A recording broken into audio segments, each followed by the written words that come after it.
Hello, good morning, good afternoon, good evening sa ating lahat. Kumusta po na naman po kayo? It's a Wednesday. Malapit na po yung ah, sorry dahil nakalimutan ko na po yung date. Bakit ganun? By the way, my name is Nan Tamayo, living here in friendly Manitoba, Canada, at ang may-ari po ng page na ito. At kumusta po? Kumusta po kayong lahat sa araw-araw po natin na nakakasama ang ating Panginoon Diyos, di ba? Yun na naman po ang ating laging pinasasalamatan, di ba? Kasama natin ang Panginoon Diyos sa buong magdamag ng ating pagpapahinga, sa ano man ang ginagawa natin, saan man tayo magpunta, kahit na anong ginagawa natin ay lagi po natin kasama ang ating Panginoong Diyos, di ba? Kahit hindi natin siya nakikita, hindi natin siya naririnig, pero once na kinausap po natin siya ay bigla tayong nakakarinig minsan kahit na nandun sa likod, parang kinausap ako ng Panginoon at sinagot niya yung aking panalangin or yung sinabi ko kanina. Pero hindi natin nare-realize minsan kung bakit biglang may mga sumasagot doon sa ating mga katanungan, kung ano yung mga sinasabi natin, di ba, na hindi natin napapansin. Pero yun na pala yun ang kasagutan ng ating Panginoong Diyos, di ba? Ibig sabihin, kahit hindi natin siya nakikita, nandiyan lang sa ating mga tabi-tabi, di ba? Nandiyan siya, lagi po siya nakasunod sa atin kung ano man ang ginagawa natin, kasi nga po hindi siya yung nakasunod, kundi tayo po yung sumusunod sa kanya. Saan man siya magpunta, kasi siya yung nag-guide sa atin di ba? Siya yung nag-guide sa atin kung ano yung dapat natin gawin sa oras-oras, sa araw-araw na sa ating mga activities, di ba?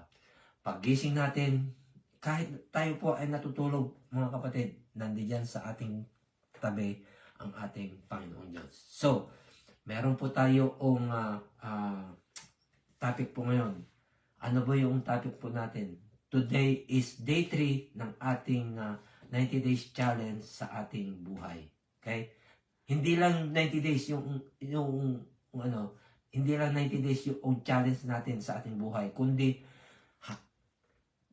pagkapanganak pa lang natin, mga kapatid, meron na po tayong challenge sa ating buhay. Pero ano ba yung challenge natin or ano ba yung goal natin sa ating buhay habang tayo po ay nabubuhay, di ba? Habang tayo ay malakas, habang tayo po ay may ginagawa, habang tayo lahat meron po tayong challenge sa araw-araw, di ba? So, my question today is para sa aking sarili, maaring ganun din po sa inyong sarili. Define your goals and objective for the challenge. Ano ba yung goals mo? Ano ba yung objective mo sa iyong buhay? Di ba?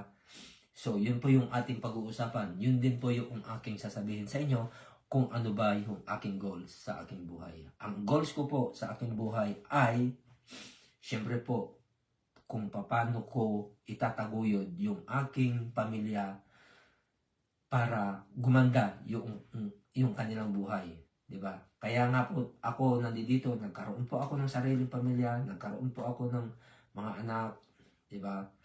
Kaya kailangan ko pong itaguyod or harapin yung kinabukasan ng aking mga anak. Kinabukasan ng buhay ko, lalo na yung aking 3 mga anak, di ba? Yun yung goal ko. Ano yung goal ko, di ba? So, yung goal ko, kung paano ko sila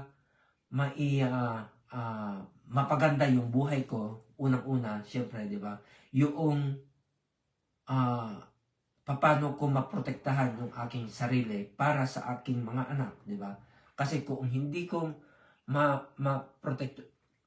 maproteksyonan yung aking sarili, paano ko makakamit yung aking mga pangarap, di ba? Ang pangarap ko po ay kung yung gumanda yung kinabukasan ng aking mga anak, yung magkaroon po sila ng magandang buhay, yung mabigyan ko sila ng kinabukasan, di ba? Ano yung kinabukasan na gusto kong ibigay sa kanilang buhay, di ba?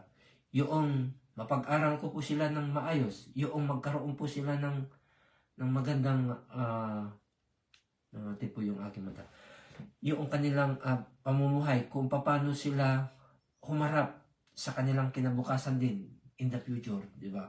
Kaya nga po, kahit na minsan ay nandoon yung galit mo sa kanila, pero hindi po yung galit na talagang itatakwil mo yung mga anak mo. Hindi yon. Kasi nga po, biblical din po yung kailangan mo paluin or turuan yung mga anak para sa ganun ay magtanda po sila, alam nila kung ano yung dapat nilang hahatakin sa kanilang buhay in the long run, di ba?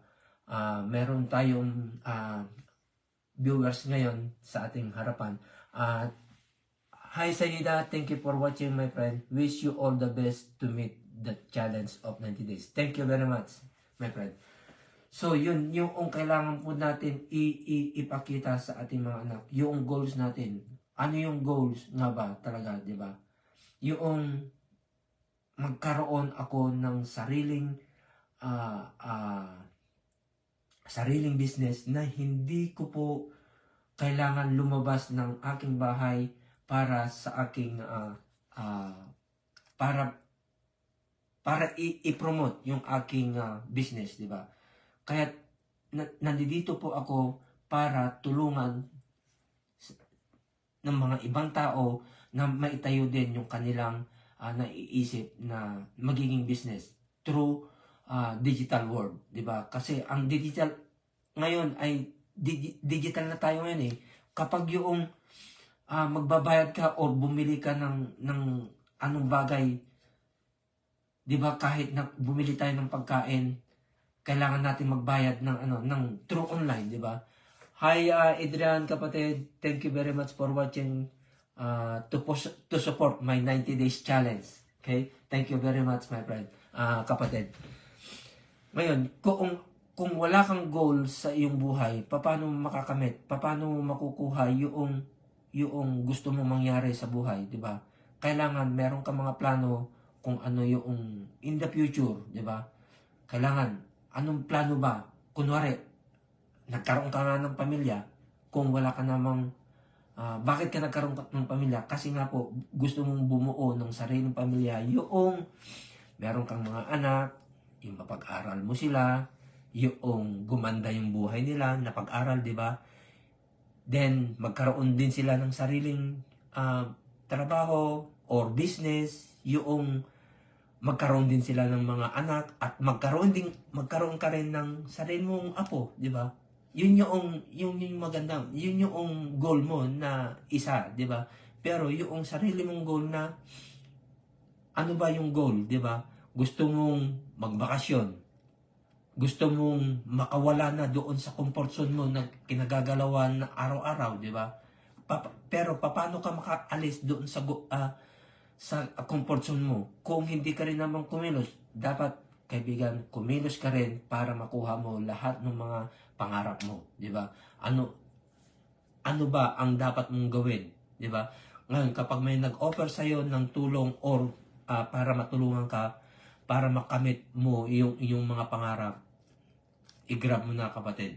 I-grab mo na dahil paminsan-minsan lang po na lumalabas yung ganong bagay na magbibigay sa iyo ng tulong, ng opportunity para makamit ang iyong mga pangarap, di ba? Kung ang pangarap mo ay hindi mo rin naman ginagawa, paano makukuha yung kasagutan ng iyong mga pangarap, di ba? Kasi kung hindi masama po yung nangarap, wala naman daw bayad yung nangangarap, pero kung hindi mo gawin yung iyong mga pangarap, paano mo makukuha, di ba? So sasabihin na lang, mangarap ka na lang dyan, hintayin mo na may bumagsak. Paano ko ang bumagsak sa'yo, bato, bukol ang abutin, di ba? So yun yung hindi maganda doon sa nangangarap na lang na walang action, di ba? So paano naman po yung objective, di ba? Yung objective po, yung talagang kailangan mong makuha yung yung gusto sa buhay, di ba? Yung gusto mong matulungan yung inyong mga pamilya way back home, hindi lang yung pamilya mo way back home, kundi sa buong community, di ba? Kailangan mong paano ba maipapaliwanag ng maayos yung objective, di ba? Kasi nga po, kung wala kang pangarap or wala kang goal na kailangan mong makamit, wala kang objective, di ba? Paano mo maibibigay yung gusto noong iba, noong gustong makamit yung pangarap nila kung hindi mo rin nakuha yung pangarap mo, di ba? Yun yung alam ko. Kaya kailangan alam ko kung ano yung pangarap ko sa buhay. So, thank you very much, Dina. Thank you for watching. Kaya't hindi po masama ang mangarap, pero kailangan natin tuparin yung pangarap natin. Gawin natin, magtrabaho natin, pagtrabahuan natin, para sa ganun ay makukuha natin yung ating mga pangarap. Paano tayo nagkaroon ng bahay kung hindi natin pagtrabahuan, di ba? Paano tayo makapunta sa isang lugar kung hindi natin ipursige, di ba? Kailangan siyempre bumili ka ng ticket or mag-ipon ka ng panggastos para makapunta ka sa isang lugar or para makuha mo yung bahay na gusto mo, di ba? Yun yung goal mo, di ba? Yung makuha mo yung talagang matagal mong pinapangarap sa iyong buhay, di ba? Ngayon, yung objective naman kung paano mo rin matulungan yung iyong mga tao na gustong yung humihingi ng tulong, di ba? Yun yung kailangan natin gawin. Yung parang i-spread mo yung blessing mo sa ibang tao. Hindi yung paano kung ang mga kamay mo ay mga tikom. Paano ka makakuha or paano ka makakuha ng blessing kung ang mga palad mo naman ay tikom, di ba? Kailangan mo rin i-share yung blessing mo sa ibang tao. Para sa ganun ay the more the give, the more you receive. Yun nga po yung biblical na ating binabasa sa ating na sinabi na sa atin ng ating Panginoong Diyos, di ba? Kaya yun po mga kapatid, kailangan pong natin makuha, pangarapin natin, magkaroon po tayo ng ang pangarap sa ating buhay, kunin natin yung pangarap natin, na hindi lang yung nangangarap, na hindi kumikilos, kailangan gawin natin, di ba? And then, kung meron pong humingi po ng tulong, kailangan po natin silang tulungan din para sa ganun ay